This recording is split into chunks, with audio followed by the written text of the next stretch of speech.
like a little baby. You watch over me, oh. You know they carry me, they play. Oh. In the may all be no song.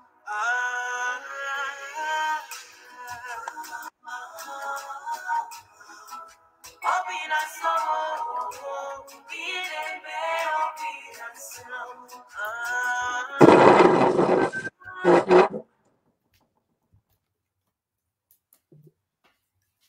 Bonjour, bonjour à toutes, bonjour Emmanuel, bonjour, bienvenue à toutes, bienvenue sur la page Femmes d'influence en Christ. Je vous souhaite la bienvenue.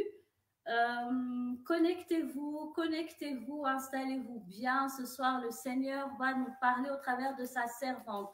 Alors, je vous laisse exactement une minute pour taguer une personne, pour partager le live. Et pendant ce temps, je le lance également sur Instagram.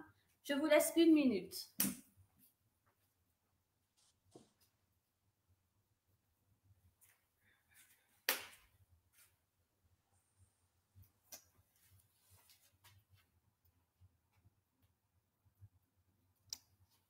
Voilà, bienvenue encore. Bienvenue, connectez-vous. Nous sommes sur Facebook, nous sommes sur Instagram. Installez-vous bien confortablement. Ce soir, le Seigneur a une parole pour chacune d'entre nous. Alors, invite une amie, tag une amie, partage le live.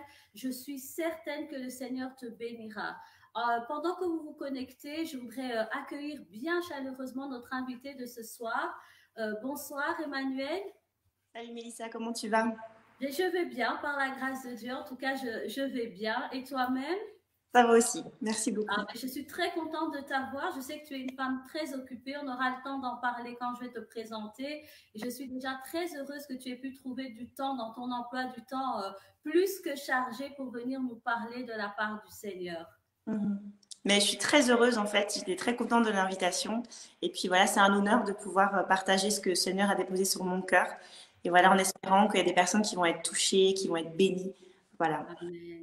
Oh, j'en ai la conviction, Alors, pendant que les femmes continuent de se connecter, je vais commencer par un moment de prière, recommander ce moment entre les mains du Seigneur pour qu'il puisse lui-même conduire ce moment, lui-même nous parler, édifier nos cœurs et que tu sois un instrument utile entre ses mains. Alors, nous couvrons nos têtes dans la prière pour recommander ce moment entre les mains du Seigneur. Éternel, nous te bénissons et nous te rendons de multiples actions de grâce à cause de cette soirée. Merci Seigneur d'avoir gardé chacune d'entre nous, Éternel. Tu nous aimes d'un amour qui est inestimable. Et ce soir, Seigneur, nous sommes reconnaissants pour ton amour. Nous sommes reconnaissants pour ta grâce. Nous sommes reconnaissants pour ta fidélité. Nous sommes reconnaissants pour ta bonté. Éternel, reçois nos actions de grâce, notre célébration, notre adoration encore ce soir. Je viens encore te recommander ce moment entre tes saintes et puissantes mains. Je prie, Saint-Esprit de Dieu, que tu puisses prendre le contrôle, que tu puisses nous parler, que tu puisses nous conduire, que tu puisses nous diriger, Seigneur. Oh, saisis-toi encore de ta servante, Seigneur, qu'elle soit un canal puissant pour l'édification de toutes les femmes qui vont se connecter ce soir, celles qui vont être connectées ce soir ou celles qui vont suivre en rediffusion, Seigneur. Je prie qu'une grâce particulière, une faveur particulière leur soit accordée à chacune d'entre elles. Laisse que ce moment soit pour ta seule et unique gloire. Parle-nous encore au nom de Jésus. Amen. Amen, amen. Encore bienvenue à toutes celles qui viennent de nous rejoindre. Nous sommes sur Femmes d'influence en Christ et ce soir, nous avons la grâce, l'honneur, le privilège d'avoir comme invité Emmanuel qui va tout de suite se présenter. Mais avant, je vois que je t'ai pas encore invité sur Instagram. Donc, je t'invite.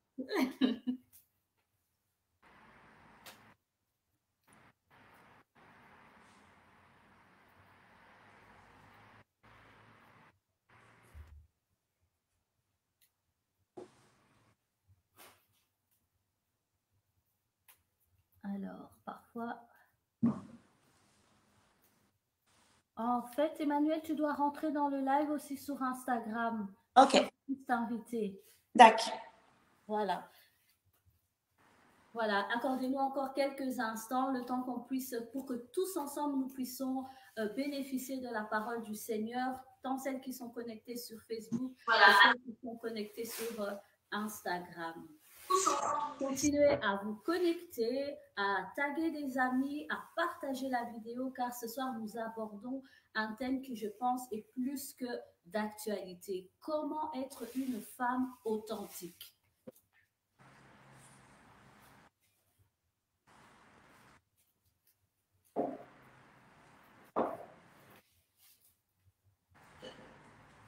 Comment être une femme authentique dans ce monde où... Ah. Je vais prendre un support pour la tablette. Yes. Voilà.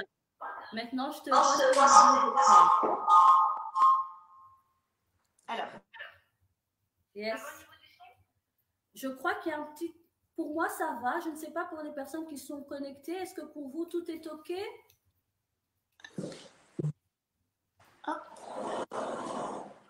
J'ai l'impression que ça va. On est bon? J'ai l'impression que ça va. Ok, je vais juste couper le son sur l'autre côté. Yes.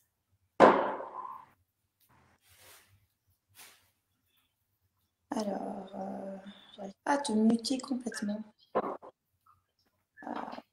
Encore bienvenue à toutes celles qui nous rejoignent. Connectez-vous, taguez des amis, partagez la vidéo. Nous sommes sur Femmes d'influence en Christ et nous abordons ce soir un thème: comment être une femme authentique. C'est un sujet ô combien d'actualité à l'ère des réseaux sociaux, des magazines, de tout ce qui nous entoure, même du journal télévisé. Partout on nous impose une certaine image, une certaine façon d'être, une certaine façon de s'habiller, une certaine façon de parler. Et ce soir, Emmanuel va nous parler de comment rester authentique dans ce monde qui quelque part nous oppresse, nous propose tellement d'autres façons d'être que nous-mêmes. Comment rester soi-même? Mais avant d'aborder ce sujet, j'aimerais que tu te présentes pour ceux qui ne te connaissent pas. Tu as un très beau CV, un très beau parcours et j'aimerais en quelques mots que tu puisses te présenter à nous. Alors, donc, je ne sais pas trop quel écran je vais regarder. Les deux. Moi, je te vois bien sur les deux écrans. Donc, je ne dois pas fixer mon regard sur l'un ou l'autre? Pour moi, c'est bon pour les deux. Ok. Donc, voilà, je m'appelle Emmanuelle Verwilgen. Je suis épouse d'un merveilleux pasteur, le pasteur Ifa. On a ensemble 5 enfants merveilleux. Wow, on a travaillé pour bâtir une merveilleuse œuvre qui s'appelle La Chapelle. C'est une église qui maintenant a donc 3 implantations. Une implantation donc sur Mons en Belgique, une implantation sur Paris qui est par le pasteur et une implantation sur l'île. Et donc voilà, c'est vraiment une église merveilleuse. C'est notre cœur, c'est vraiment ce que le Seigneur nous a demandé de faire, d'implanter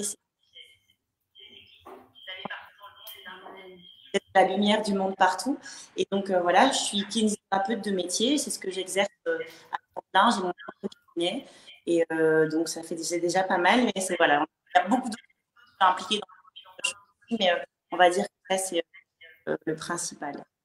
C'est déjà pas mal, hein? Maman de 5 enfants en plus, épouse de pasteur, kinésithérapeute, c'est déjà vraiment pas mal. Je sais aussi que tu es fondatrice d'un mouvement de femmes, je n'aime pas le mot, mais en tout cas, comment pourrais-je, d'une pensée pour les femmes authentiques. Est-ce que tu pourrais nous dire un mot aussi là-dessus? Oui, ouais, c'est vraiment ça en fait. C'est comme un mouvement, c'est une révolution. En fait, il y a plusieurs mois maintenant, presque un an même, le Seigneur a déposé dans mon cœur un fardeau qu'est l'authenticité. Je me suis rendu compte qu'on vit dans une époque en fait où les gens ils ont tellement du mal à être pour plein de raisons, les gens ont vraiment du mal et les femmes peut-être encore plus. Il y a tellement de pression, il y a de la pression pour être parfaite, il y a de la pression dans tellement de domaines différents. Et donc, je me suis rendu compte que c'est de plus en plus rare une personne qui ose être elle-même dans le sens où la personne que Dieu avait dit qu'elle soit, pas les mauvais traits de caractère, ce genre de choses. Ça, c'est pas ce que Dieu a fait pour nous. Je parle vraiment de la personne que Dieu avait façonnée, eh bien, il y a vraiment des gens qui ont vraiment du mal, mais vraiment du mal à être eux. Et donc voilà, j'ai vraiment eu ce fardeau et je me suis dit, il est temps de juste proclamer haut et fort, tu as le droit d'être toi-même. Tel que Dieu t'a créé, c'est hyper beau. Pas besoin de mettre des masques, il n'y a pas besoin de faire semblant. Et c'est vrai que on en parlera certainement, mais il y a plein de raisons pour lesquelles les gens ont peur d'être eux-mêmes. Je sais qu'on a peur d'être rejeté, on a peur que les gens n'aiment pas qui on est, on a peur de décevoir. Enfin, il y a plein de raisons, mais je crois qu'il est temps. On est vraiment dans une génération qui doit se lever et aller à l'encontre de ce que ce monde est en train de faire. Ce monde est en train de créer des personnes qui sont, on dirait comme une espèce de plein de clones différents, plein de clones en fait, pardon, uniques. Et donc on doit être comme ça, il faut être comme ci. Et si on regarde même les réseaux sociaux, les personnes qui ont le plus d'abonnés au monde, donc vraiment au monde des statistiques, donc ce sont les influenceurs plus suivis, eh bien ce sont des personnes qui sont vraiment pas du tout autant. C'est des personnes qui sont de la société refait, transformées, modifiées, façonnées pour que ce monde puisse les valider. Alors qu'il n'y a tellement pas besoin de ça. C'est vraiment tellement, c'est tellement vrai ce que tu dis et je dois dire que c'est vraiment ça qui m'a aussi touchée au travers de ton message. Et je vois, tu l'as un petit peu, tu l'as un petit peu abordé tout au début de ce que quand tu as décrit ce mouvement de femmes authentiques. Mais j'aimerais on parle d'authenticité. J'aimerais que tu donnes ta définition. C'est quoi pour toi être une femme authentique, une femme vraie? Comment tu peux le définir? Pour moi, une femme authentique, c'est une femme qui ose être celle que Dieu avait destinée. Amen. C'est vraiment ça. Amen. Donc, être celle que Dieu a décidé que je sois. Mais la sous-question qui en découle, c'est comment je le découvre, comment je le sais, comment je découvre celle que Dieu veut que je sois. Il y a tout un parcours, en fait, pour découvrir qui on est. Et aussi, voilà, tout le monde sait qui il est, que tout le monde comprend très bien son identité. Pas tellement, pas tellement. Parce que je crois que c'est un chemin et c'est un parcours qui va toute notre vie, on va se dire, mais tiens, je découvre de plus en plus. Est-ce que vous pouvez m'accorder un instant? Oui, bien sûr. Désolée, 2 minutes. Je t'en prie, restez connectés. En tout cas, on lui accorde cette petite minute et donc nous sommes en train de parler de être une femme authentique. On a défini l'authenticité comme étant être celle que Dieu veut que tu sois. Être une femme authentique, c'est être la femme que Dieu veut que tu sois. Quand Dieu t'a créé, quand Dieu t'a façonné, quand Dieu t'a formé, il t'a créé avec une identité, avec une singularité, avec une particularité. Et être authentique, c'est assumer cette particularité, cette singularité que Dieu t'a donnée. Et c'est de ça que nous sommes en train de parler. Nous sommes en train de parler de comment découvrir cette singularité, cette particularité. Je suis désolée. Emmanuel disait non, je t'en prie, je comprends tout à fait. Avec 5 enfants, ça ne doit pas toujours être évident. Et Emmanuel était juste en train de dire que être authentique ou devenir authentique, c'est un parcours. Donc, je te remets la parole. Oui, c'est ça. C'est en fait découvrir qui on est. La personne que Dieu avait destinée que nous soyons, c'est tout un parcours, ça prend toute une vie. Et chaque jour, je crois, on arrive en fait, plus on va être dans l'intimité avec Dieu, plus on va prier, plus on va être en sa présence, et plus il va nous révéler qui on est, puis il va nous montrer en fait vraiment ce qu'il avait modelé à la base. C'est le dessin parfait qu'il avait prévu pour nous. Et donc, ouais, c'est tout un chemin. Premièrement, on le découvre en sa présence. Donc, passer du temps dans la louange, passer du temps juste en priant et pas toujours parler, mais aussi des fois juste écouter ce que le Seigneur a à nous dire. Et puis, dans sa parole, il y a des trésors sur qui tu es dans sa parole. Et il y a des paroles, quand tu vas lire la Bible, tu vas dire, mais ça a été écrit pour moi, c'est pas possible. C'est moi, en fait. Et c'est ça qui est merveilleux, parce que la Bible, c'est pas un livre. La Bible, c'est vivant, réellement. C'est la parole de Dieu. Donc, comme si on dit que c'est la parole de Dieu, ça veut dire que c'est sa façon de parler. C'est le moyen qu'il nous a laissé à nous pour comprendre ce qu'il veut, pour comprendre qui on est. Et donc, ouais, lire la parole, voilà, c'est toutes ces choses qui vont tout doucement, tu vas comprendre qui tu es, tout doucement, tout doucement. Mais donc, est-ce à dire, si je comprends bien ce que tu essayes de nous expliquer, c'est que plus tu grandis spirituellement quelque part, plus tu découvres ton identité. Est-ce qu'il y a un lien entre croissance spirituelle et connaître son identité ou découvrir son identité? Mais exactement. Plus on va croître plus on va comprendre, plus on aura l'assurance de qui nous sommes vraiment en Christ. Et encore une fois, il y a l'identité, quelque chose de tellement important. Tu sais, la crise identitaire, enfin, moi j'ai travaillé un peu dans des personnes qui étaient passées en psychiatrie. En fait, la crise identitaire, ne pas comprendre qui on est, c'est quelque chose d'horrible. C'est quelque chose d'horrible. Mais c'est vraiment, moi j'ai vraiment conscience qu'on vit une époque où justement l'ennemi est tellement en train de mentir aux gens, tellement en train de leur inculquer une fausse identité et ils sont du coup perdus. Alors que justement, authentique, c'est comprendre vraiment l'identité, qui nous sommes.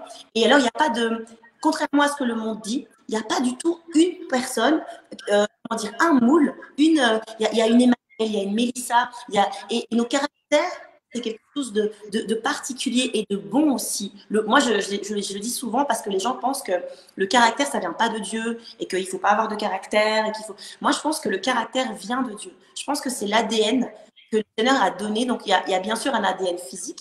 Il y a ce que nous sommes, il y a ce à quoi nous ressemblons qui est parfait, qui est exactement comme Dieu le voulait. Et Dieu te voulait avec ce nez, avec cette bouche. Même si toi, tu as du mal des fois à t'aimer, sache que c'est vraiment parfait parce que Dieu fait pas d'erreur. Et ensuite, quand, tu sais, un bébé, même quand il naît, toi aussi, tes mamans, tu sais que nos enfants, déjà en tant que bébé, ont comme un caractère. Chaque bébé est différent. Chaque bébé se comporte d'une manière différente de l'autre enfant parce que déjà dès la naissance, les enfants ont un caractère. Après, le caractère, malheureusement, est abîmé parfois par les épreuves, par les complications, par la vie. La vie abîme énormément les gens, en fait, les mauvaises expériences. Et après, ils commencent à croire que c'est leur identité. Et je dis souvent cette phrase, en fait, nos blessures, c'est pas notre identité. Ta blessure, c'est pas qui tu es. Et beaucoup trop de gens se définissent en fonction de ce qui leur fait mal et de ce qui les a fait mal. Et donc, ils ont créé comme des mécanismes de défense, comme une personne qui est colérique. Il n'y a pas un bébé qui naît colérique. Si un bébé commence à crier ou quoi, c'est qu'il y a un problème. Un bébé qui va bien, qui a faim, qui n'a pas faim, pardon, qui est propre, qui n'a aucun besoin, bah, il est bien, il rigole, il est de bonne humeur. Si il pleure, s'il commence à pleurer, c'est parce qu'il y a quelque chose qui ne va pas, en fait. Et donc, il n'y a personne qui va naître colérique, qui va naître méchant. Ça, c'est pas du tout des traits de caractère que nous avons à la naissance. C'est des mécanismes que nous avons adoptés à force. J'aimerais vraiment, ce que tu dis, c'est tellement important que tu élabores un petit peu sur des raisons ou des échecs ou des écueils de la vie qui peuvent faire qu'une personne, finalement, son caractère initial que Dieu lui avait donné est écorché et peut-être également aussi des pistes de solutions. Parce que je crois que quelque part, tout le monde se retrouve dans ça. Tout le monde a des traits de caractère qui finalement a développé pour se protéger. Est-ce que tu as peut-être déjà rencontré des cas où tu peux peut-être illustrer par certains exemples des traits de caractère qui ont été amochés, abîmés ou détournés à cause des blessures de la vie? Oui, en fait, j'ai rencontré un jour une jeune fille qui malheureusement avait été abusée. Et cette jeune fille, elle a commencé à développer une haine, vraiment une haine profonde des hommes. Et donc, elle a commencé à avoir ce mécanisme de défense. Elle a commencé à croire que ça, c'était son identité, que c'était qui elle était vraiment. Et donc, du coup, elle a commencé à rechercher justement l'amour uniquement chez les femmes. Elle avait développé ce mécanisme de défense-là. Et donc, elle pensait que c'était son identité jusqu'à ce qu'en fait, elle rencontre le Seigneur. Et quand elle a rencontré le Seigneur, en fait, il lui a montré qu'en fait, c'était juste sa blessure. C'était pas du tout qui elle était. Une fois, c'est une blessure guérie. Une fois, c'est enlevée, elle pouvait aimer un homme, enfin, elle pouvait aimer tout le monde en fait. Elle était capable d'aimer parce qu'elle était guérie. Et donc, ça, c'est ce genre de choses qui arrivent malheureusement trop souvent. Et si quelqu'un se retrouve dans ce que tu dis, si quelqu'un se retrouve en disant, mais finalement, je me rends compte que je suis colérique, que je suis triste ou que je suis, peu importe ce trait de caractère, parce que j'ai été abusée, parce que j'ai été trahie, parce que j'ai été blessée, quelles sont les pistes de solution? Qu'est-ce qu'on peut dire à cette personne? Qu'est-ce qu'on peut lui conseiller pour justement commencer ce chemin de guérison et découvrir son véritable caractère que Dieu lui avait donné quand il a créé cette personne? En fait, il y a plusieurs façons de guérir et plusieurs façons donc, de finalement enfin rentrer dans sa destinée. Alors, il y a des personnes qui vont juste comment dire, comme tu disais tout à l'heure, en grandissant spirituellement, en cherchant tellement le Seigneur que le Seigneur va vraiment rentrer tellement dans leur cœur il va opérer une guérison, mais hyper profonde. Et il n'y a pas forcément un intervenant qui va venir, et c'est des personnes qui vont juste être guéries comme ça, juste avec la présence de Dieu qui va rentrer dans leur cœur. Il va y avoir une guérison, mais c'est incroyable. Moi, je reçois des témoignages de personnes qui me disent, juste dans ma chambre, tout seul, j'ai vraiment expérimenté une délivrance. Dans ma chambre, tout seul, en priant ou en écoutant une prédication, j'ai vraiment été j'ai totalement guéri d'une blessure que je portais depuis des années. Donc, il y a ce genre de choses. Après, il y a des personnes qui vont avoir besoin d'aide. Et c'est pas grave, c'est pas mauvais. Et c'est jamais un échec de dire, ben là, ça, j'arrive pas toute seule. J'ai essayé, mais peut-être que j'ai besoin d'aide. Et le Seigneur aussi met des bonnes personnes sur ton chemin pour simplement être aidé. Il y a vraiment des personnes hyper compétentes. Nous, on fait de la relation d'aide à l'église. Et donc, il y a des gens qui sont hyper bien formés là-dessus, qui sont carrés, qui ont vraiment très professionnels, qui sont vraiment super. Et c'est de ce genre de personnes qu'il faut s'entourer pour vraiment essayer de guérir complètement toutes ces blessures. Donc, quelqu'un qui est quelque part blessé ou qui se retrouve dans tout ce que tu es en train de décrire, qui se retrouve finalement que son caractère initial que Dieu lui avait donné a été perverti ou bouleversé ou écorché par les blessures de la vie, tu pourrais dire qu'il faudrait quand même, en fait, qu'il fasse le pas pour être guéri, ou la guérison, elle vient peut-être automatiquement ou instantanément. Est-ce que le fait de constater que je suis blessée, est-ce que automatiquement je suis guérie, ou il y a quand même une part de volonté de la part de la personne? Non, mais c'est vraiment ça. Ça commence. En fait, c'est comme je dis, il y a beaucoup de choses qui sont sous forme de processus. Donc, c'est vrai ce que tu viens de dire. Il y a un processus. Donc, premièrement, c'est OK. Je me rends compte que j'ai ça va pas. Je me rends compte que c'est bizarre. Je me mets vachement facilement en colère, alors qu'il n'y a pas vraiment de raison d'être en colère pour ça. C'est bizarre. J'ai tout le temps mal au cœur. Je suis tout le temps dans la tristesse. Ou c'est comme j'ai l'impression que je vis tout le temps en dépression, je suis tout le temps triste. Et donc, OK, premièrement, on s'en rend compte. Donc, c'est vraiment une espèce de prise de conscience, tu vois. Parce que on peut pas guérir si on est tout le temps dans un déni. On peut pas en fait, personne ne va même appeler à l'aide. Personne ne va même invoquer le Seigneur s'il se dit, bah non, moi, tout va bien, je vais très bien, etc. Donc, si ça va, ça va. Mais si ça va pas, il faut vraiment premièrement le découvrir, et ensuite, une fois qu'on l'a découvert, eh bien, il faut à ce moment-là dire, OK, Seigneur, maintenant, j'ai besoin d'aide. Donc, la parole dit, invoque-moi et je te répondrai. Donc, il y a réellement un pas qu'on doit faire vers Dieu en disant, Seigneur, OK, au secours, Seigneur, j'ai besoin d'aide, viens m'aider. Et il le fait à chaque fois, à chaque fois.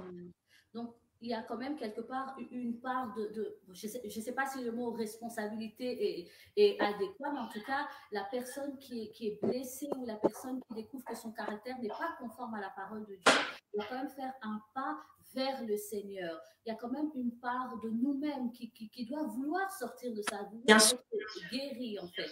Bien sûr, c'est ça, c'est approchez-vous de Dieu et lui va s'approcher de vous. Il y a ce pas-là. Et des fois, on a l'impression qu'il faut faire 80% du chemin et que Dieu va faire les 20%, mais tu sais, c'est qu'un seul pas. Parce que la Bible nous parle de petites choses, d'une foi comme un grain de sénévé, c'est tout petit.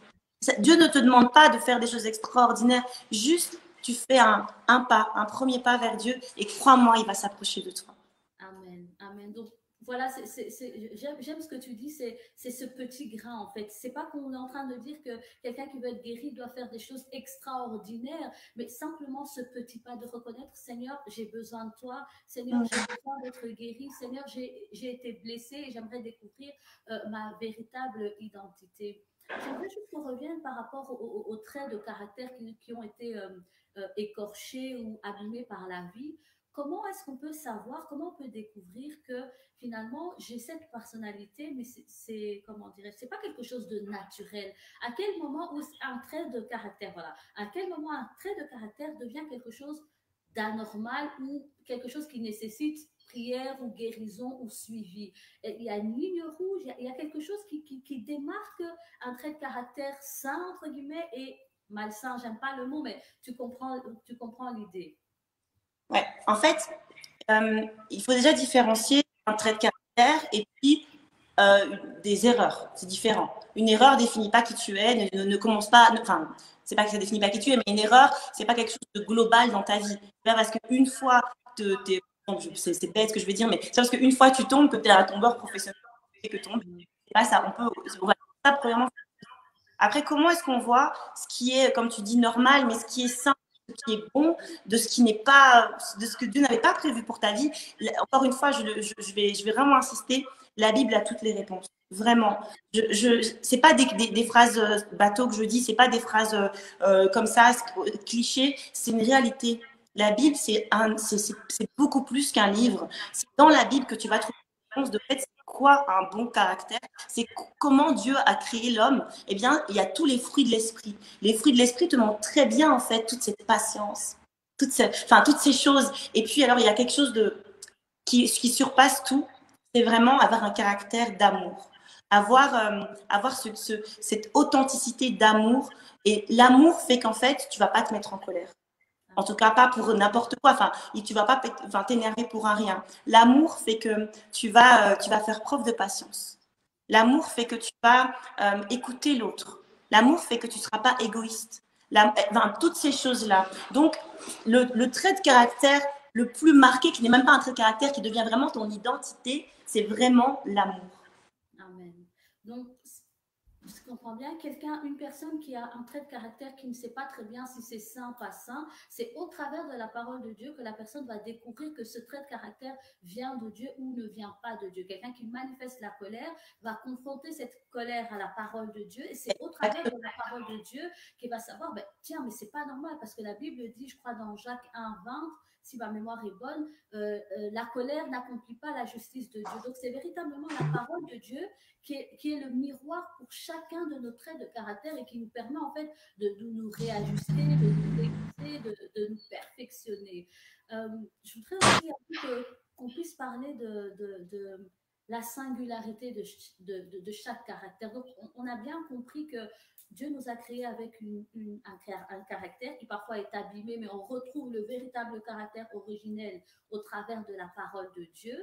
Mais parfois, certaines personnes ont l'impression que je ne suis pas assez singulière. Voilà, je ne suis pas assez singulière, je suis Madame Tout le Monde, je me comporte comme Madame Tout le Monde, je suis comme Madame Tout le Monde. Comment découvrir ma propre marque, ma propre personnalité, ma propre touche, ma propre singularité, en fait, ce qui m'est propre à moi. En fait, c'est une question. Et je ne pense pas qu'il existe de manière. Je ne pense pas. Je pense que tu es unique. Je pense que chacune des personnes qui est en train d'écouter le live et chacun des milliards de personnes qui composent cette terre est singulier, unique et spécial. Il n'y a pas d'erreur avec Dieu. Ça veut dire que chacun devait exister. Chacun avait quelque chose à apporter sur cette terre. Et comment découvrir ce qui est spécial, ce qui est quoi. Et c'est ça, encore une fois, c'est vraiment en apprenant à connaître Dieu, en apprenant à connaître ce papa, en apprenant. Tu sais, on se voit souvent dans les yeux de son père. Quand on voit son papa, on arrive à se reconnaître un peu. Et plus tu vas connaître ton père, plus tu vas te reconnaître. Mais encore une fois, les enfants d'un père ne sont pas tous identiques. Chaque enfant est différent. Mais en tout cas, ce qui est important, c'est que tu saches que tu n'es pas Madame Tout le Monde. Et que donc, il y a, par exemple, pose-toi des questions. Fais-toi une petite introspection. OK, qu'est-ce que j'aime? Qu'est-ce que j'aime? Qu'est-ce qui me plaît? Qu'est-ce que j'ai envie de faire? Mais encore une fois, pas des choses selon la chair, mais vraiment. Et par contre, pas selon la chair dans le sens où, je sais pas, des choses, j'ai pas d'exemples qui me viennent comme ça, mais des choses profondes. Il y a des personnes qui vont avoir une compassion pour l'autre. Alors, je dis pas que tout le monde doit pas l'avoir, tout le monde doit avoir une compassion. Les gens, moi, je suis impressionnée. Je suis sincèrement, ils ont une compassion et ça fait leur singularité. Dieu a déposé en eux cette dose de compassion qu'il n'a pas forcément déposée même en moi, mais moi, il m'a donné autre chose. Et toi, Mélissa, il t'a donné autre chose. Et chacun d'entre nous, et c'est comme ça qu'on compose finalement ce corps du Christ si beau, qu'en fait, on est chacun différent et on a besoin de chacun. C'est tellement beau, c'est tellement vrai ce que tu dis, parce que parfois on a tellement l'impression de ne pas être assez singulière, mais en vérité ce que tu dis c'est vrai, c'est que Dieu a pris le soin de créer chacun d'entre nous avec un ADN particulier, une une personnalité particulière et il n'y a pas besoin d'avoir une formule magique ou de le prouver par A plus B plus C. C'est simplement en étant toi, en te regardant au travers des yeux de la parole, en te regardant au travers des yeux de ton père, que tu découvres que finalement tu es unique. Il n'y a pas une formule parce que parfois on a l'impression qu'il faut faire quelque chose d'extraordinaire pour être particulière. Tu comprends ce que je veux dire? On a l'impression qu'il faut être comme Emma, avoir 5 enfants, enfin voilà, tu vois, tu as l'impression qu'il faut que je fasse quelque chose d'extraordinaire pour vraiment exister et pour avoir une personnalité singulière. Mais c'est pas ça du tout.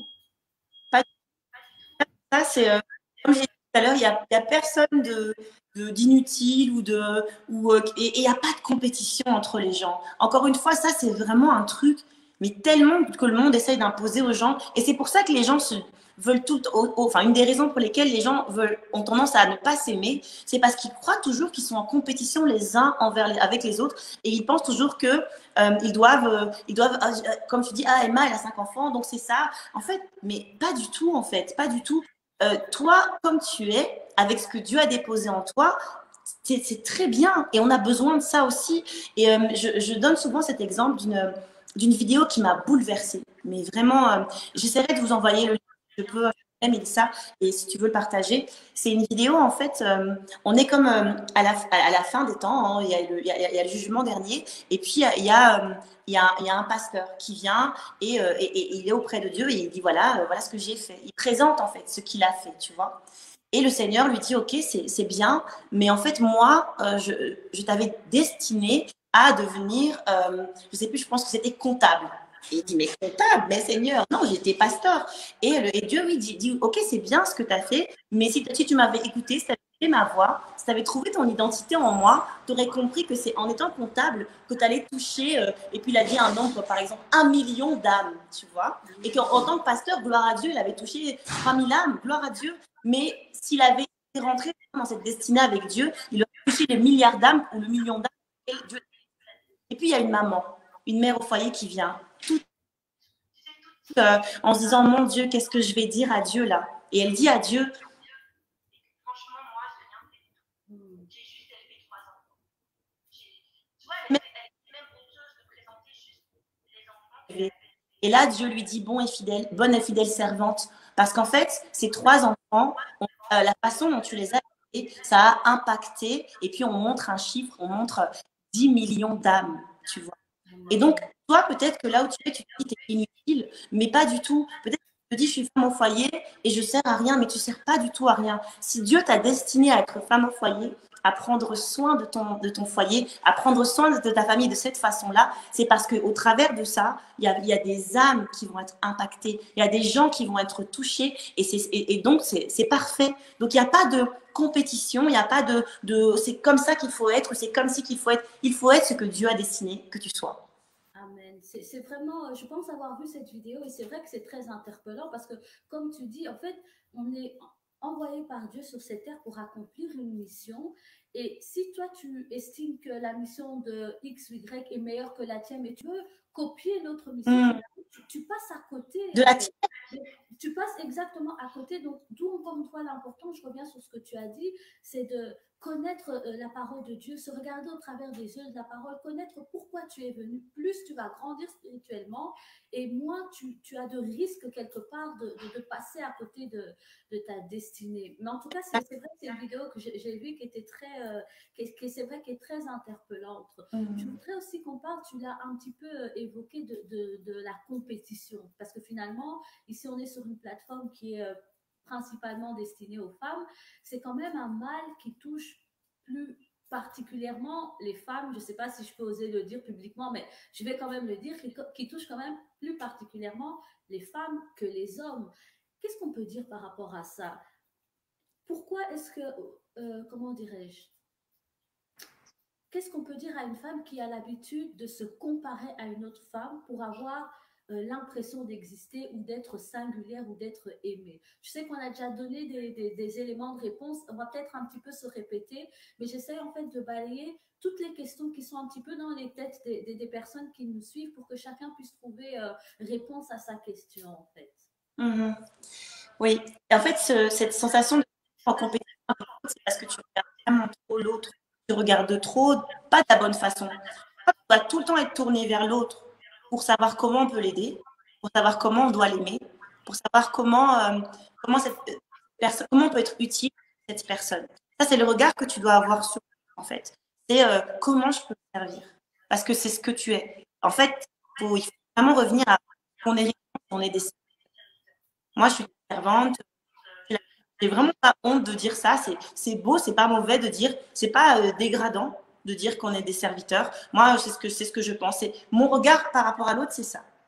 Et donc, si tu regardes l'autre comme ça, t'es sa servante, t'es son serviteur, t'es là pour l'aider, t'es là pour faire du bien. Ensuite, tu regardes plus ça maintenant, tu regardes que, en fait, en vrai, t'es pas en compétition avec lui. La seule compétition, la seule course, le seul couloir, c'est toi. T'es en train tu dois devenir la meilleure personne que Dieu, enfin, la meilleure façon que, comment dire, la meilleure version de toi-même, entre guillemets. C'est ça le but, en fait. C'est ce que Dieu avait destiné pour ta vie. T'as ce but-là et toi, tu cours. Tu cours. Et mon époux donne souvent cet exemple-là dans le couloir, quand on court, quand on fait de l'athlétisme. En fait, si tu regardes le couloir de l'autre, en fait, tu vas très, très mal courir. Tu vas très, très mal courir. Tu dois rester dans ton couloir. Ton couloir, c'est cette destinée que Dieu a déposée pour à toi. Ne regarde pas le couloir que tu vas décider. Chacun a son couloir. Et tu sais, même si tu as remarqué dans les cours d'athlétisme, c'est pas tout le monde qui part à la même hauteur. Ils ont même des différences. Et c'est pas grave, en fait. Au final, chacun a ça, tu vois. Et le plus important, c'est qu'au bout du bout, à la fin, c'est devant Dieu qu'on va se retrouver chacun tout seul. Tu vois ce que je veux dire? Il n'y aura pas à côté le voisin. Il ne te dira pas, par rapport au voisin, ça n'a pas trop été ton comportement. Dieu, c'est pas ça son standard. Le standard, c'est Christ. Donc, il y a ta Christ qui est là. Et il y a Christ, moi, mon mari dit souvent ça, mais il a tellement raison. La culture Christ, c'est ça, c'est ton identité. Tu es quelqu'un qui veut ressembler à Christ. Tu cours, tu avances, tu ne regardes pas le couloir de l'autre. La seule fois où tu peux regarder le couloir, c'est si quelqu'un tombe. Alors là, tu vas aller et tu vas l'aider parce que tu es une servante, tu es un serviteur. Ça, c'est correct. Sinon, c'est dans ton couloir et tu fonces.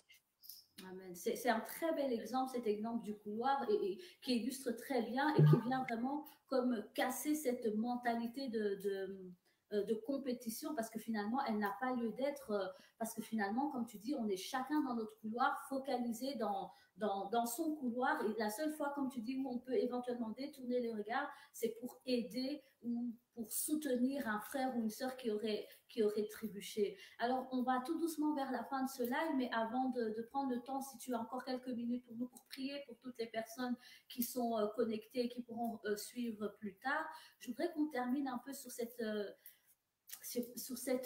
point des réseaux sociaux et de la pression que les réseaux sociaux peuvent parfois exercer sur, ici on parle vraiment des femmes, sur les femmes, parce que parfois on connaît son identité, parfois on a découvert son identité au travers de la parole de Dieu, parfois on est dans son couloir, on ne regarde pas son frère, on ne regarde pas sa sœur, mais on a tellement de pression, on voit que telle, je ne sais pas moi, telle sœur a autant de followers, on voit que telle sœur a fait ceci. Et même si on est dans son couloir, finalement, on commence à avoir tendance à... Il y a une certaine pression qui est exercée par les réseaux sociaux. Quel conseil tu peux donner par rapport à ça? Comment tenir ferme et rester authentique et vrai, en fait? Alors, les réseaux sociaux, franchement, c'est vraiment compliqué. Moi, on est en train de les utiliser, donc c'est pas mauvais, c'est pas démoniaque, c'est pas quelque chose de négatif. C'est juste l'utilisation qui est trop souvent mauvaise, parce que nous, on est, comme tu dis, des fois, on est vraiment focus. On sait que voilà, on connaît notre identité, on sait que nous, on est en compétition juste avec nous-mêmes et qu'on va juste devenir meilleur chaque jour, ça on le sait. Mais le truc, c'est que des fois, on regarde, on est tenté de quand même se dire. La famille Instagram, là, c'est parfait. Chez eux, c'est juste, il n'y a jamais rien qui dépasse. Chez eux, c'est comme si... Et on retombe, en fait, dans cette compétition ou dans cette comparaison. Et donc, moi, mon conseil, c'est vraiment... Je ne dis pas qu'il ne faut pas regarder... Je pense qu'il faut s'inspirer. Moi, je m'inspire, je n'ai pas de problème. Il faut faire preuve d'humilité et dire, voilà... je sais pas, moi j'aime beaucoup l'église Hillsong, c'est une église que j'aime énormément. Eh bien voilà, je m'inspire d'Hillsong, je m'inspire de la façon dont ils font leur service ou la façon dont ils vont évangéliser. Ok, ça c'est bon, sans les jalouser, juste en disant c'est bien, eh bien je vais reproduire ce qui est bien. On a le droit d'avoir des modèles sur terre, On a le droit d'avoir des personnes qui nous inspirent, c'est même bon. Et juste que, alors par rapport aux réseaux sociaux, utilise-les comme un vrai et un bon outil. Un bon outil, ça veut dire un couteau, si je peux l'utiliser pour faire à manger pour mes enfants ou pour tuer quelqu'un. Tu vois? Donc, c'est le même outil. C'est exactement le même outil. Donc, c'est pas le couteau qui est mauvais en soi. C'est quand quelqu'un fait du mal à l'autre avec un couteau. Le couteau, il n'est pas mauvais. C'est juste mon utilisation qui est mauvaise. Donc, les réseaux sociaux, utilise-les pour t'inspirer, pour t'éduquer, mais pas pour tout le temps être dans une espèce de. Alors, il y a un truc aussi, je voudrais vraiment dire, c'est pas forcément ta question, mais je veux vraiment insister là-dessus. Pas pour critiquer. Ça, il faut vraiment stopper. Il faut vraiment arrêter de faire ça parce que je sais qu'il y a beaucoup de gens qui pensent qu'ils sont sur les réseaux sociaux investis d'une mission de dénoncer ou une mission de taper, de lyncher presque les gens. Mais ça, s'il vous plaît, franchement, ceux qui nous écoutent ici, là, il y a 29 personnes qui nous écoutent et peut-être plus encore. Je voudrais juste vous dire sincèrement, il faut arrêter. Parce que c'est pas ce que Dieu dit. Il y a une façon de, si quelqu'un ne te plaît pas, si quelqu'un a fait quelque chose de surtout en désaccord avec la parole de Dieu, ça peut arriver. Il n'y a pas de souci. C'est pas ça que Dieu nous dit. Comment Dieu nous parle dans Matthieu, il nous dit d'aller vers. S'il y a un souci, je vais venir te voir, Mélissa. Je ne vais pas faire un live contre toi. Je ne vais pas utiliser Instagram pour te détruire. Je ne vais pas aller scruter toutes les choses négatives que tu as fait dans ta vie. Non, pas du tout. Je vais venir te voir. Et je vais dire, Mélissa, entre toi et Dieu, ça m'a blessée. Ça, j'ai pas aimé, Mélissa. Ça, tu vois. Et même dans ces moments-là, je vais le dire avec amour. Parce que ça arrive de blesser l'autre. Et peut-être même que tu n'auras pas fait exprès, que tu t'en seras pas du tout rendu compte. Donc, juste l'utilisation des réseaux sociaux par pitié, c'est pas une arme.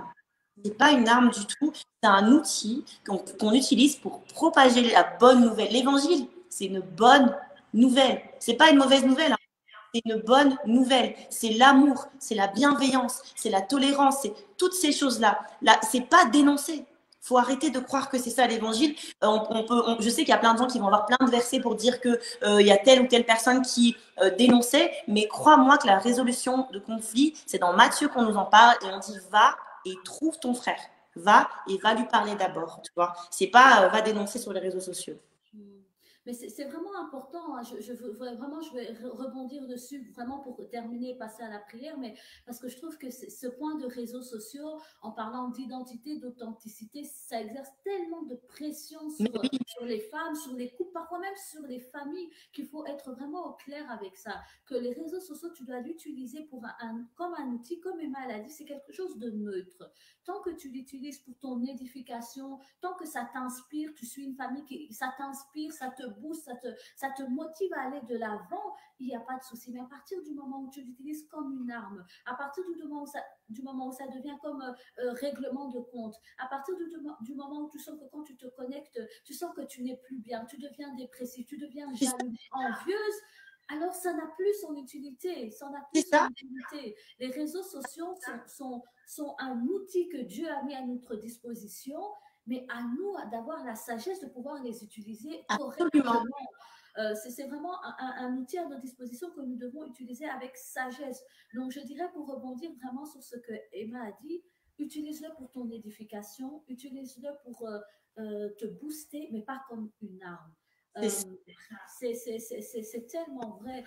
Là, par exemple, on va peut-être terminer sur ça. C'est super. Pour l'instant, je vois votre famille qui passait sur TF1, mais c'est génial. Quand moi, je vois ça, je me dis, ben, c'est une famille qui véhicule le message de l'évangile. Et je ne me dis pas, oh, mais qu'est-ce qu'elle veut montrer, que c'est la maman parfaite. Non, parce que toi aussi, tu l'as utilisé simplement comme un canal pour véhiculer l'évangile, en fait. Tout à fait. Et parce que c'est pas toujours facile en fait, pour les personnes qui écoutent, c'est intéressant de savoir aussi comment on en est arrivé à faire une émission de télé. C'est chouette que tout le monde peut-être le sache aussi. Donc en fait, nous, on était tranquillement, on faisait notre petite vie, et puis on a reçu un message sur Instagram d'une personne qui s'occupe en fait de tout ce qui est émission pour TF1 et pour particulièrement cette émission amoureuse, et qui nous a dit voilà. On aime beaucoup votre famille. On a vu sur Instagram les photos de votre famille. Vous êtes vraiment chouette. Et, Instagram, nous, on partage plein de choses, des versets, on partage plein de choses. Et ça les a pas freinés parce on est authentique, on n'a pas fait semblant sur Instagram qu'on n'était pas chrétien, on a été tout à fait nous-mêmes. Et donc, ils nous ont demandé, est-ce que ça vous dirait de faire cette émission? Et je ne connaissais pas du tout cette émission. Parce que c'est rare que je regarde la télévision. Donc, je me suis dit, je vais d'abord aller regarder ce que c'est. Et j'ai été voir ce que c'est. Dans un premier temps, je me suis dit, OK, mais tu sais, c'est pas facile d'être exposé. C'est pas facile du tout parce que tu peux pas plaire à tout le monde. Si Jésus lui-même fait pas l'unanimité, toi, tu vas pas la faire. Faut pas rêver. C'est sûr, certain. Il y a personne qui fait l'unanimité. Mon mari dit souvent, je dis toujours mon mari, mais il dit souvent, si un Martin Luther King n'a pas fait l'unanimité alors qu'il a dit que du bien et il en est mort tellement il n'a pas fait l'unanimité. Si lui, il n'a pas fait l'unanimité, c'est pas moi qui vais faire l'unanimité, c'est impossible. Donc je savais, si je m'expose, il y aura des gens qui vont pas m'aimer ou qui vont être critiques. Et donc j'étais très frileuse à accepter. Et puis j'ai prié parce que quand il y a des choix qui viennent sur notre chemin, la seule chose correcte à faire, c'est de demander ce que Dieu dit. La vie, c'est pas tes projets, tes petits plans, ce que tu as envie. La vie, c'est réellement à quoi je sers. Qu'est-ce que Dieu a prévu pour moi? Et donc, j'ai prié, mon mari a prié, et réellement, on a reçu sur notre cœur qu'il fallait le faire. Et qu'il fallait le faire en étant authentique, en étant nous-mêmes, en étant juste vrai. Et que c'est vrai, en étant soi-même, on n'est pas parfait. Hein. Il n'y a personne qui est parfait. En étant moi-même, il y a des choses qui ne vont pas plaire aux gens. Mais en tout cas, je serai moi-même et j'aurais jamais eu le regret de dire j'ai fait semblant, j'ai joué un rôle, j'ai juste été moi-même. Et moi-même, mon identité, c'est Christ. Et donc, j'ai parlé de Jésus. À chaque fois que j'ai pu, j'ai rendu gloire à Dieu. Et donc, voilà, c'est pour ça qu'on a fait cette émission. Et je ne sais plus pourquoi on parlait de ça, mais voilà, TF1, c'est ça, c'est être exposé, mais en tout cas, c'était vraiment parce que Dieu nous a dit de le faire. Et les retours que nous avons, je voudrais aussi terminer par ça. Les retours sont... Alors, je sais qu'il y a des retours négatifs, mais en fait, ça, j'ai choisi moi-même de ne pas les regarder. J'ai choisi de ne pas aller regarder les commentaires négatifs parce que, comme je te l'ai dit tout à l'heure, ça n'a aucun intérêt. Ça n'a aucun intérêt d'aller lire des choses méchantes. Par contre, les commentaires positifs des personnes qui cherchent la foi et qui n'étaient pas croyantes, qui cherchent la foi parce qu'ils nous ont vus, nous, en tant que croyants, ils se sont dit, il y a quelque chose qui se passe. Il se passe quelque chose. Et une fois, une personne m'a écrit un message et m'a dit, quand on vous voit, on voit l'amour avec un grand A. Tu vois, il avait mis une majuscule. Et là, j'ai eu comme une révélation. Je me suis dit, une majuscule, en fait, c'est un nom propre. En fait, il voit Jésus. Amen. L'amour, c'est une personne. C'est quelqu'un. C'est Jésus. Et donc, toutes ces personnes-là, ils voient au travers de nos moments de rire, de nos moments où on s'aime, ils voient juste Jésus en nous. C'est pas nous, en fait. Nous-mêmes, on pourrait pas s'aimer comme ça. Parce que là, l'amour humain est tellement important. Et c'est vraiment ça. Et donc, je suis tellement contente, en fait, de faire cette émission, juste parce que je témoigne de Jésus en moi. Amen. Et vraiment, pour ceux qui n'ont pas encore vu, vraiment allez voir parce que moi, je regarde avec mes enfants et c'est vrai, ils sont vrais et ils sont authentiques. On voit que la famille ne fait pas semblant. On est en train de parler d'authenticité et vraiment, c'est une famille authentique. Ils se sont pas dit, comme on va passer à la télé, tout va être parfait, carré. Non, la même façon qu'ils vivent. Moi, j'ai déjà été à l'église, je vois comment ils servent le Seigneur et c'est de la même façon, c'est le même amour, la même sincérité que j'ai retrouvé dans l'émission. Donc, vraiment, encore une fois, c'est vraiment magnifique cette authenticité que vous avez, le message de foi et d'amour que vous véhiculez. Vraiment, continuez à aller où peut-être nous pourrions pas aller, mais on est un corps et donc on vous soutient vraiment. Alors pour arriver vers la fin, j'aimerais Emma que tu pries si tu veux bien pour toutes les personnes qui nous ont suivis, les personnes qui sont blessées, les personnes qui cherchent leur identité, les personnes qui n'arrivent pas à s'assumer, les personnes qui sont sous la pression des étiquettes, la pression des réseaux sociaux et qui n'arrivent pas à être la véritable version que Dieu veut qu'elle soit. Ok. Seigneur, je te remercie déjà pour ça. Merci vraiment d'avoir permis ce... Je te bénis pour toutes les personnes qui ont pris ce... Je te demande de toucher leur... Je te demande, Seigneur mon Dieu, de faire du bien à quelqu'un. Tu connais les fardeaux de chacun. Tu connais, Seigneur mon Dieu, avec quoi, Seigneur, les personnes sont venues. Et je crois réellement qu'il y a des personnes qui sont connectées, qui ont des grandes... Mais le Seigneur que nous savons, c'est un Dieu qui prend. Seigneur, viens prendre le fardeau de quelqu'un. Viens rencontrer. Il n'y a rien qui peut te limiter, il n'y a rien qui peut te stopper. Au travers d'un écran, tu peux guérir. Au travers d'un écran, tu peux sauver, tu peux délivrer. Seigneur, viens montrer à quelqu'un qui il est. Viens montrer à une femme la valeur qu'elle a. Viens montrer à une femme qu'elle ne se définit pas en fonction de ce que les gens disent d'elle, ou de ce que son conjoint dit d'elle, mais elle se définit en fonction de ce que toi tu dis d'elle. Père, viens restaurer. T'es un Dieu tellement bon. Je te remercie pour l'honneur que tu nous fais d'être ici avec nous. C'est un honneur d'être en ta présence. Et on vient dans ta présence en ayant conscience que c'est pas rien. Dans la présence du roi, de celui qui était là dès le commencement. Merci beaucoup. Merci pour ma maison, merci avec Mélissa là-haut. Et merci avec les personnes. Parce que je crois qu'il y a quelqu'un qui est en train de... Je crois qu'il y a une personne même qui est en train de... Touche. Amen,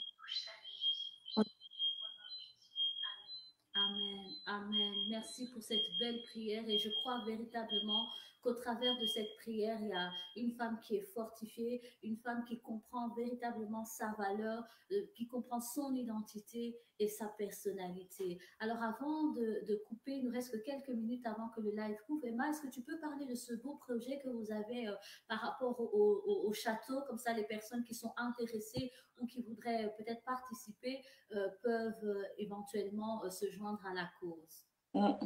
Alors, c'est dur de résumer en essayer, mais c'est chaud. C'est un tellement grand projet, c'est un projet de fou. Mais le Seigneur nous avait révélé que ce qui est folie pour les hommes est sagesse pour Dieu. Alors, ça semble fou, et peut-être à vos yeux, ce sera fou, mais en tout cas, Dieu nous a dit que c'était sage, donc on l'a fait. Donc concrètement, ça fait 3 ans que nous sommes responsables d'un château. Et dans ce château, nous, on y fait plein de choses. On y fait des camps chrétiens, on y fait plein de choses. Et on y a surtout un très gros projet, un projet pour venir en aide à ceux qui en ont le plus besoin. Donc en fait, c'est très grand. Donc il y a 2 parties. Il y a toute une partie qui est réservée en fait à un projet qu'on a, projet percé, qui va être en fait un projet d'accueil pour enfants battus. Donc, ça fait 18 mois qu'on se bat pour avoir un agrément. Donc, mais ça, je pense que tu es juriste et tu sais qu'à quel point, des fois, c'est compliqué au niveau administratif. Donc, priez pour nous pour ça parce qu'on a déposé une première fois un agrément, il y avait des choses à corriger, donc on doit remodifier. Mais bon, bref, ça, c'est la partie donc percée, la partie d'aide pour accueillir, si Dieu permet, des enfants placés par le juge. Donc, ce sera un service résidentiel d'urgence. Donc voilà, et il y a toute une autre partie où on a choisi donc d'accueillir des personnes qui ont vraiment nulle part où aller et que beaucoup en fait ne veulent pas recevoir. Ce qui s'est passé, c'est que pendant le premier confinement, on ne pense pas toujours à ça, mais en fait les migrants, les réfugiés, ils avaient vraiment, quand je vous dis nulle part où aller, c'est qu'ils étaient vraiment sous des ponts en fait, et vraiment. Et donc il n'y avait pas un abri de nuit ou des endroits où ils pouvaient aller la nuit. Et on nous a demandé est-ce que vous pourriez accueillir des réfugiés qui viennent d'Érythrée. C'est un pays, il faut savoir, c'est un pays où il y a beaucoup de persécutions des chrétiens. Et une fois qu'on a fui l'Érythrée, on ne peut plus y retourner. Donc c'est vraiment compliqué. Et donc il y a des migrants qui sont là, qui dormaient sous les ponts. Et on nous a demandé est-ce que vous pourriez les accueillir au château. Et donc depuis mars, on a 22 réfugiés d'Érythrée qui vivent au château de Thieuzy. Et donc voilà, donc c'est vraiment hyper chouette comme projet. Donc il y a les migrants et puis il y a d'autres personnes. Hein. Donc il y a plein de personnes qui nous appellent.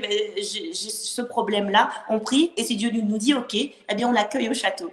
Donc c'est ça qui se passe dans ce château en dehors des camps, etc. Et donc on s'est dit, enfin non, c'est pas qu'on s'est dit, Dieu nous a mis à cœur qu'il était temps de l'acheter parce qu'il y a eu plein de choses qui sont passées et donc c'est le temps. Il reste pas beaucoup de jours pour janvier. On doit avoir la somme nécessaire pour l'acheter. C'est hyper cher. Enfin, cher, non, mais ça c'est un château. Donc, ça coûte 1,5 million. Et on est parti de rien, mais on va apporter au Seigneur nos pains et nos poissons. Et lui, il va multiplier. Amen, amen. N'oublie pas de m'envoyer le lien. J'ai vu la vidéo, je la reposterai aussi sur la page pour toutes les personnes qui veulent contribuer à ce beau projet. Être authentique, c'est aussi ça, c'est manifester l'amour envers le prochain, prendre soin des plus démunis. Donc, je vous encourage vraiment à aller regarder sur la page. Vous aurez toutes les coordonnées et en tout cas, je vous encourage vraiment à soutenir ce beau projet. Voilà, nous sommes arrivés à la fin. Emma, merci beaucoup pour ton temps. Je sais que tu es une femme très occupée, mais merci d'avoir dégagé dégager 1 heure de ton temps pour venir nous parler sur ce thème qui, je sais, est très important, te tient vraiment à cœur, sur être authentique. En tout cas, bénédiction sur ta vie, sur ton mari, tes enfants, vos projets, votre ministère. Vraiment, que Dieu vous bénisse, que la faveur de Dieu soit avec vous. Allez de l'avant, prospérez dans le nom de Jésus. Amen. Merci beaucoup, Mélissa, pour l'invitation. Sois bénie. Merci. Bonne soirée à toi. Au Au revoir. À très bientôt. Au revoir. monde. Au revoir. Au revoir. Merci à toutes d'avoir été avec nous pendant ce moment béni.